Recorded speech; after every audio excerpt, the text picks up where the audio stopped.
Well, here's the check-in for, what is it, week 12 or 13? I can't believe we've come this far. I want to visit with you this week about something that is on a lot of people's minds, and it should be this time of year. It's November, and the thing that you should be thinking about are, how can I manage my taxes? And I know that I've mentioned it in the past. In some of the comments that I've made have been about that people worry about their taxes too much. Actually, that's probably not a real correct statement, but I want you to reflect on that just a little bit. And just comes from my own business experience and that sort of thing. And I know that I don't have all the business experience. And others certainly have more than I do. Some have less, and that sort of thing. So take that with a somewhat of a grain of salt when I talk about some of these subjects. But the thing that I want to impress upon y'all all is that, you know, people that don't pay taxes think about their taxes more than those that have to pay taxes. And I want you to just think of it as, well, it's just one of the things that I have to do in the proper management of a business. I don't want to pay any more in taxes than I have to.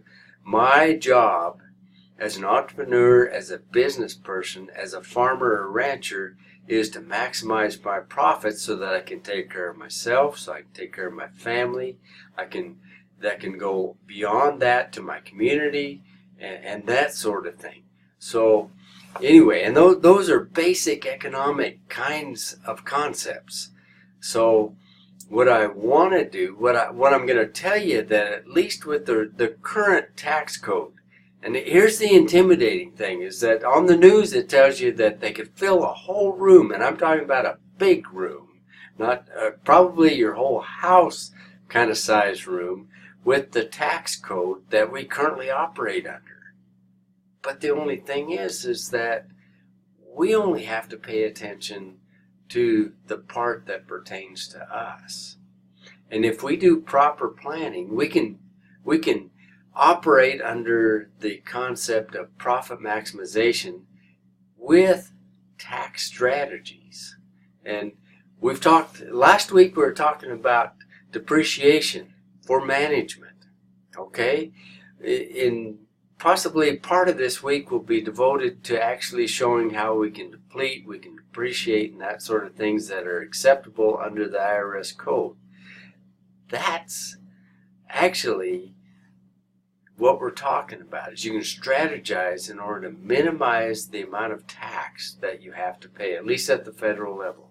And usually, if you're in a state that has income tax, we're in Wyoming, but those translate into savings with proper strategy for those entities that plan for their taxes.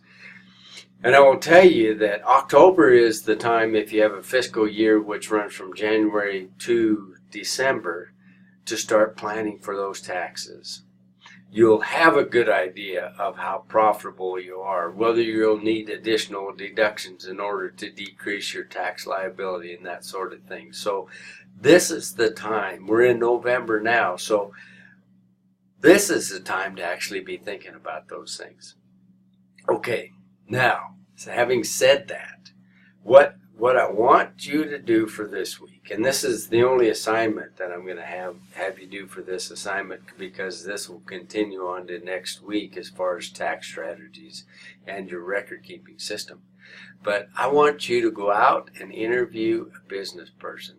Now, I'd probably like you to do one that is, outside the family, but I'm not going to limit you to that, because you might discover some things within your own family that you didn't know, and I don't want to limit that part of it. I've got it pulled up here on the screen. It's going to be an answer to a form. It's going to be worth 50 points, so I want you to take it very, very seriously. Do not report who you're talking to, other than it would provide some context if you will provide that they are family, maybe a father and mother, a sibling, a friend of the family, that sort of thing. So just so that I can and the other students in the class can kind of give a little context and texture to your discussion of these questions. I'm not going to limit you to these 4. In fact, I want 2 more that spontaneously arise from the interview or ones you've thought about.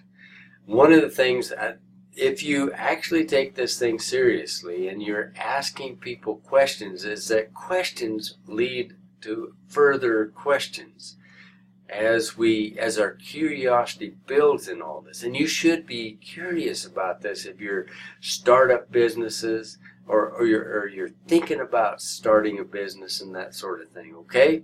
So anyway, just to kind of go over this, I want to know what type of business that they're in. Is it sole proprietorship, partnership, subchapter S, limited liability, or a C Corp? Okay, so that's the first question, a line of questions, and the answer to that should possibly lead to some of the other questions that you might ask of them. These are tax entities, choices that people make when they set up their businesses, and they can relate to heavily on the tax side of things and the strategies that they can employ. All right. The other part of it is that there is a liability portion of the choice of what kind of entity and how many people and what kind of people that you bring into your business organization would also pertain to why they would choose one over another.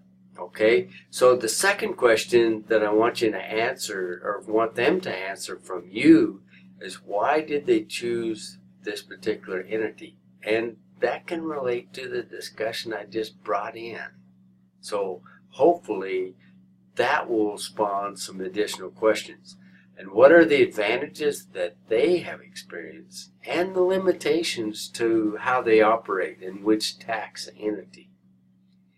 Are others in the family involved in the entity? If it's family that we're talking about, if it's a family business, beyond being an employee, that would be more of a question that would come from the above questions. Okay, so if that one doesn't fit with your lineup and the person you're interviewing, then I want you to replace that one with something that you'd be curious about.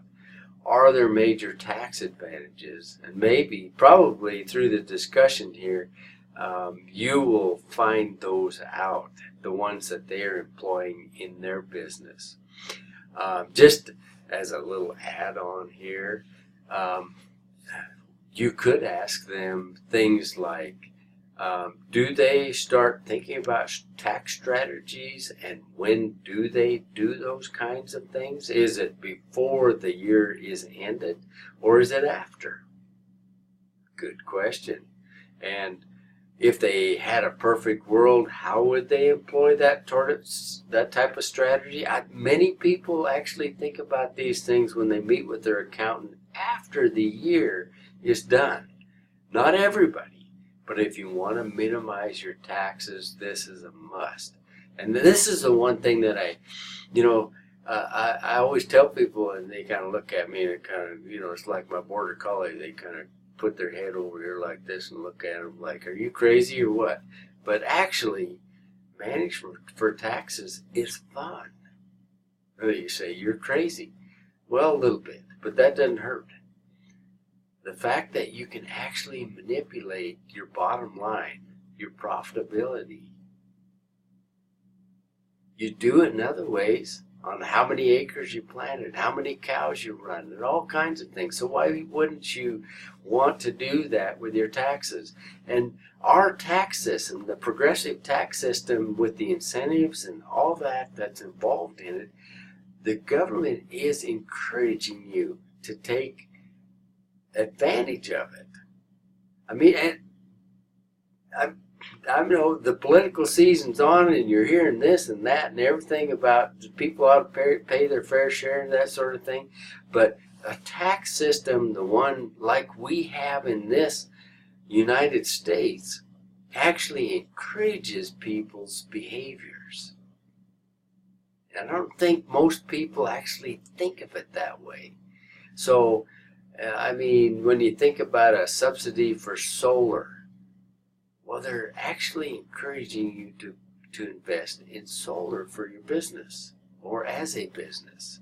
And we can relate to many of the line items in the tax code in that manner. So if you stay on the legal side of things, there's nothing wrong with it. And actually, it's kind of fun, and it's not that hard.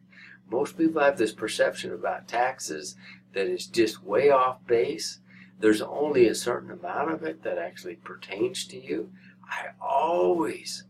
I could do my own taxes, but I always take it to a tax advisor, in my case, a CPA, that can say, well, should I put more money in my retirement account?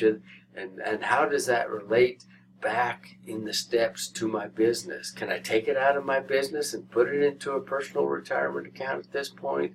And that sort of thing. So that's just an example. But have fun with this one. I want you to put it in a thread, in one thread in this forum, so that you can actually show it to the other students. Please, please. I know that the deadline is actually Friday at 23:59. Get it in there a little early so the other students have a chance to read what you have to say and what your answers that you've come up with the person or persons that you've interviewed. Okay, so you're not going to have a whole lot to do this week other than this forum. And also, I want you to brush up on the tax tables. You don't have to memorize this kind of stuff. What's your standard deduction? What does that mean for you? Okay, I've included several articles on that sort of thing. Some of the things that you should at least be familiar with, have an understanding of them and how they can actually affect you and your management and your record keeping when it's all put together. So have fun with it. Well, if you have any questions, give me a call, and have a great Thanksgiving to look forward to, I'm hoping. All right? So we'll talk to you at a later date.